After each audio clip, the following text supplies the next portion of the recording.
Hello, fellow YouTubers. It's me, John LaValle. Listen, I wanted to talk about Aboriginals and the Aboriginal pain which they suffer daily. First of all, I get a lot of nasty emails and comments about how un-American I am. First of all, I'm not an American, I'm a Canadian. Not that there's any difference. I never saw the difference. But anyways, I'm on this side of the border. That's the only difference. That's why I'm not against America. I think America is great. It's the same as Canada to me. It's just that I'm a Canadian. I don't even know how they got this thing. I'm supposed to be on YouTube with the Canadian side, and apparently everybody thinks I'm an American. So yeah, it gets weird, I guess. Anyways, Aboriginal pain. Everybody thinks that Christopher Columbus discovered America, which he did, about 500 years ago. And then the argument was, no, the Vikings did it. I think something like 12 or 1500 years before that. And the truth of the matter is the Aboriginals have been here for 26,000 years, and well, actually, not only am I Canadian, I am an Aboriginal, and so I know a bit about it. And what happened when it started with colonialism. Colonialism sounds good. It sounds like we're going to colonize, but the truth of the matter is, it's a little bit more than colonizing. It's basically destroying whatever people are there and grabbing as much wealth as you can. This is a very European idea. I'm not saying today, but it was at the time.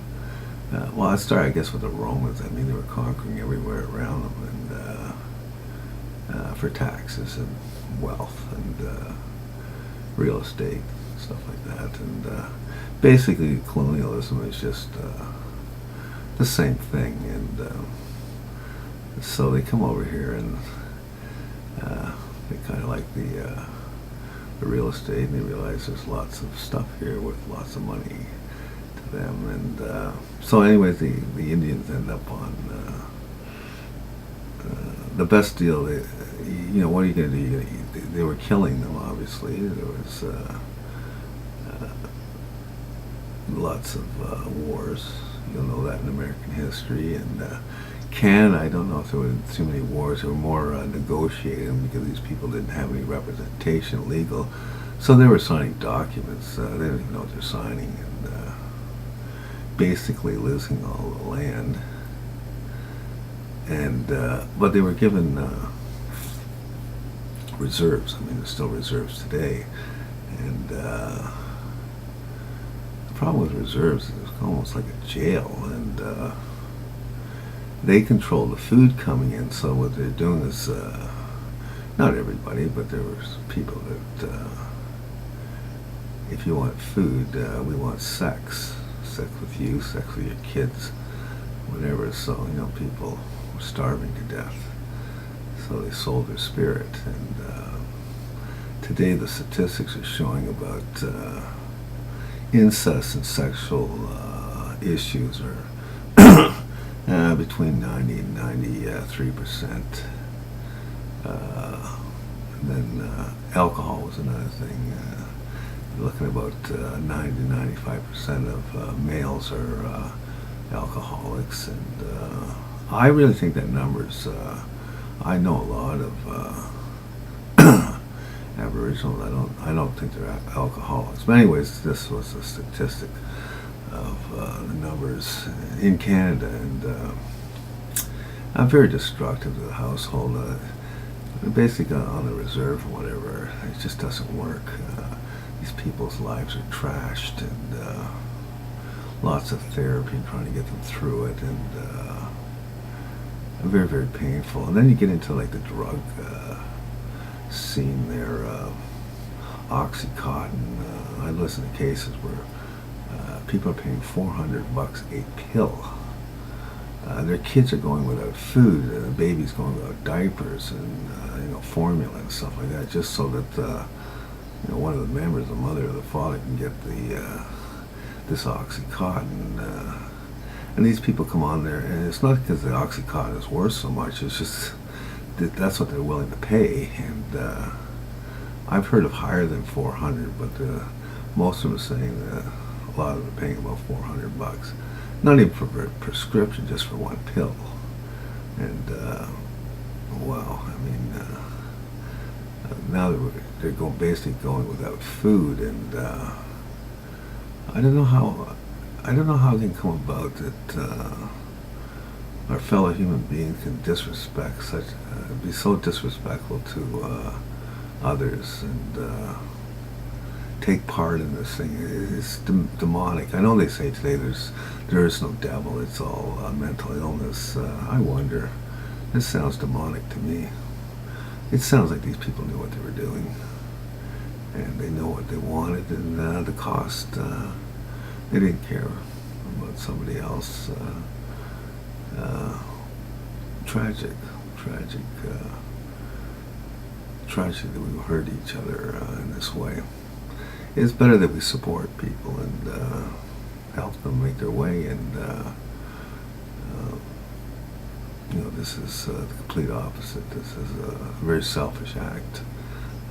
There's a lot more to it than that. If you go up into the Eskimos, how the government issue. Now, this is years ago. I'm not talking about today's government. I mean, maybe we've grown up a bit, but back then everything was different, and they killed all their dogs, forcing them to give up their lifestyle and change. You got to go white, and they killed their dogs so they couldn't go out with the sleds and get meat and stuff. So basically, they were starving them to death too. And then there was a thing about, I think it was 1915, they changed the voting law. Let me think now. You could vote, only a man could vote, by the way, at the time, and but you had to give up the right to live on a reserve, and they knew that off the reserves they couldn't survive because no one would hire an Indian, so basically you don't have the right to vote.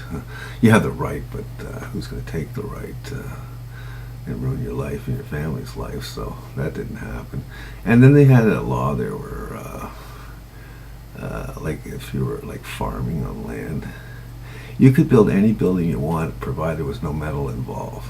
That was so you get to build your barns, but try and put them together with no nails. It was illegal. You'd go to jail for life if you were ever caught with any metal on the property for assembling any type of building. I mean, that's how crazy it got, and leave it to people to get crazy and come up with stupid laws and stuff, and just tragedy. We'll give you exactly the same life as we have, but you don't get the same stuff to do it with. And or here's all the hurdles you're going to go over because you're not the same as ours. And here's another thing, in World War II, it's even been questioned that we might have won the war because of the Aboriginals. The Aboriginals have a dialect, a language that's not understood, but you can't decipher it as far as it being like in the state of a condition of a code. So what they would do is they'd have, say, an Indian in the country here, and some commanding chief or general, whatever, somebody holding some position militarily, would want to convey a message to, say, the European theater, and to one of their people on their side, another general on that side, and on our side, but over in that country. But they would have an Indian talk to an Indian that's over there in the army, and then that Indian would tell the general exactly what the message is, and it didn't matter who intercepted the conversation, the wire. They couldn't get through it. They couldn't figure out the language. Nobody could, and that was very, very significant for a lot of battles that went on. A lot of information was traveled from one area to another by way of native Indians. So it's a wonder. They did good for the people that hurt them. It was noble. They're noble people, and I think we need to help them with that.